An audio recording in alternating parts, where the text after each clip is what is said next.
Pre, nararamdaman mo nga pala sa motor, may ilang taon na yun ah? Oo, 2 years na yun. Ilang taon? 2 years na. 2 years na? Ano napapansin mo dyan? Madragi na siya, medyo delay. Tapos, ano pang, delay na rin yung takbo.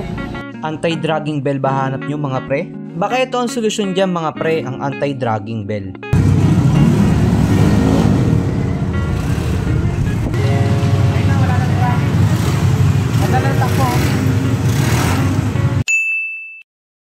So what's up mga pre, kamusta? Ngayong araw papamaintenance natin si Sonic, ipapaayos natin yung kanyang telescopic fork sa harap. Dahil ilang buwan ko nang tinitiis yung lagotok sa front shock ni Sonic, kaya it's time din na ipagawa na natin siya. Tama na ang papogi, PMS din pag may time. At pinalinis ko na rin yung CVT ni Sonic para all good sa bawat biyahe. Operation Sonic na naman tayo mga pre. At sa mga hindi nakakaalam, dito ko lagi nagpapa-PMS mga pre dito sa Just Moto Scoots. Palitan na natin to. Ano yung O-ring? Wala na yung linear nito boss. Wala na. Hindi nakita, nakapantay na lang sa inlet ko. Ganyan pala siya. Oo. Ayan, katulad niyang spring sa front shock. O, sa mga hindi pa nagpaparepack dyan, baka ganito na rin yung spring nyo. Kaya ugaliin nyo magpa-PMS mga pre, hindi nyo alam yung buhay ng pyesa. At dito mga pre, nagbebenta rin sila ng mga linear springs para sa mga gusto ng mas magandang performance ng front shocks nila. At dito, ayan, nakikita nyo, napaka-solid ng pagkakalinis sila sa panggilid natin mga pre. Ang ginagamit nila, meron dyan silang sariling degreaser para malinis ng maigi yung CVT natin. Pagkatapos yan, yung crankcase naman yung nililinis nila mga pre. Degreaser gamit nila dyan ha, hindi gasolina. At pagkatapos ng CVT natin mga pre, yung front shock natin, may kita nyo napakadumi at maraming kalawang na sa taas. At para mawala yung kalawang, nililinis nila yan gamit itong copper grinding.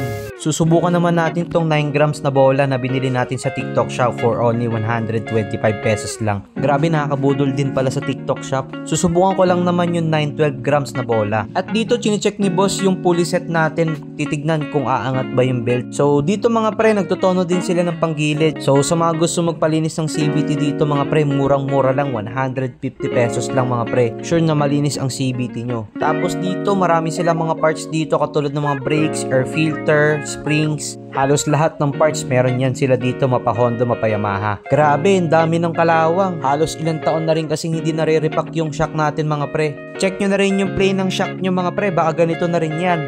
At nakita ko rin dito si Santino. Sumasama na si Santino ah. At after linisan, papatuyuin. At sa loob ng telescopic nyo mga pre, nililinis yan para sure na walang dumi. At dito, unti-unti nang binabalik yung mga parts ng telescopic o ating front shock. At maya-maya may dumating na tropa. Magpapa-PMS din daw siya. Pre, nararamdaman mo nga pala sa motor, may ilang taon na yun ah? Oo, 2 years na yun. Ilang taon? 2 years na. 2 years na? Ano napapansin mo dyan? Madragi na siya, medyo delay. Tapos, ano pang, delay na rin yung takbo. Buti, dito ako pumunta sa Just. Oo, kasi dito nare-recommend talaga ng mga kakilala ko. Sino nag-recommend sa'yo dito? Si Koy Motovlog. Si Koy Motovlog pa. Tapos, ano pa papagawa mo dyan, pre? Papalit ng bola, tsaka ng brakes. Brakes. Yung mga preno, nga pala yung sinabi mo sa akin. Sakto ah. Saan galing? Kay Frito. Nag-cash out na, sana all. Ako nito po, kailangan ko lang talaga palinis na to kasi naawa na ako sa motor. Oh. Buti pa tong tropa natin hindi siga, sigamit. Lalo na sa may mga edad na motor dyan. Kaya ako sa inyo, magpa-PMS na kayo.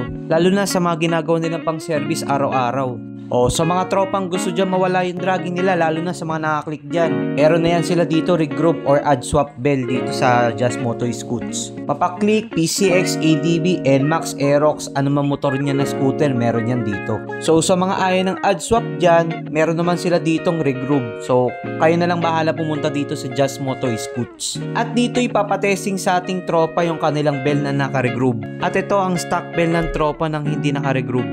Yung bell na naka-regroup. And subukan mo, tignan mo kung may dragging pa yan. Ayan na, kinapit na dyan yung bell nila na sarili nilang regroup. Ayan, dito yan sa Just Moto Scoots mga pre. Ayan. Anong muson lang to mga pre. Dito, ayan o. Ito yung refill. Pag papunta ka dyan, papunta ka sa Santa Maria dito, going to Muson naman. So, nandito yung shop nila katabi ng Motolite. Ayan.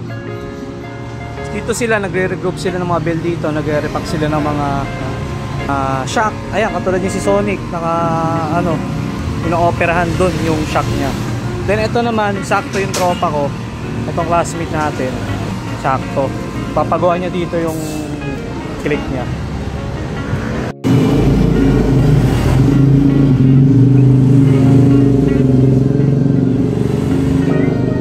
Wala na, boss. Ay, testing mo. Tignan mo kung may dragging pa. Ibang bell yan, ha? Bell ng Bajaj yan.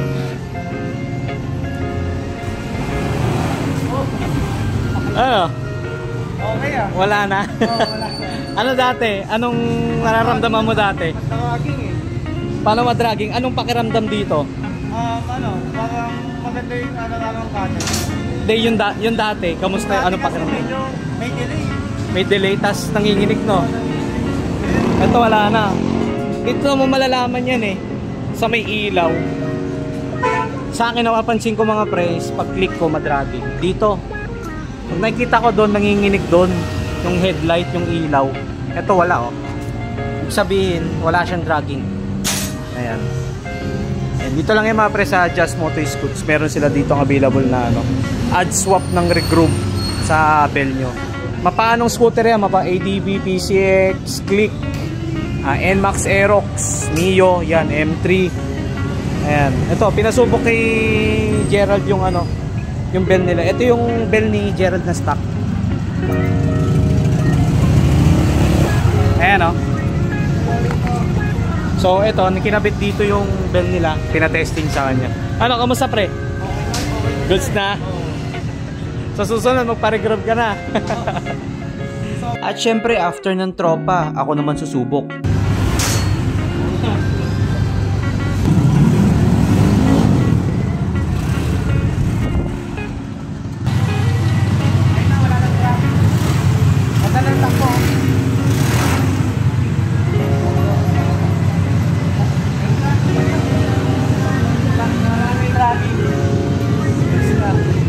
Yun, okay na si Sonic.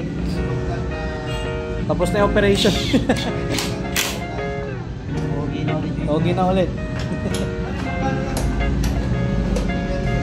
Sobrang lambot na kasi mga pre yung yung shock na ito. Kaya ayun, naisipan na natin i-parepack.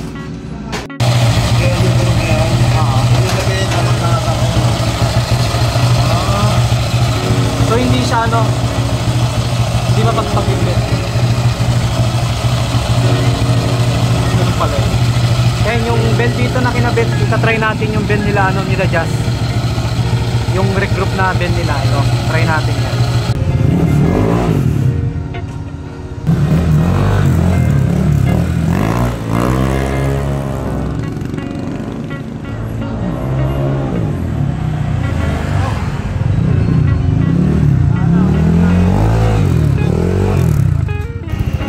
Ganda ng kapit ng ng bell din sa live. Ganda ng ganda ng regroup.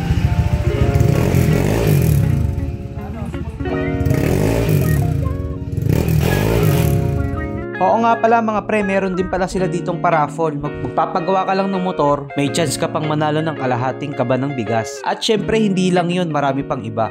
Sir Boy, pilap ka na lang, bali meron kang 1 entry raffle para sa raffle natin sa December 22. Kasi, Ay, may raffle kay dito? Pag naka-worth 1,000 po kasi, meron tayong isang entry. Bali ikaw naka 1,500 ka, meron kang isang entry.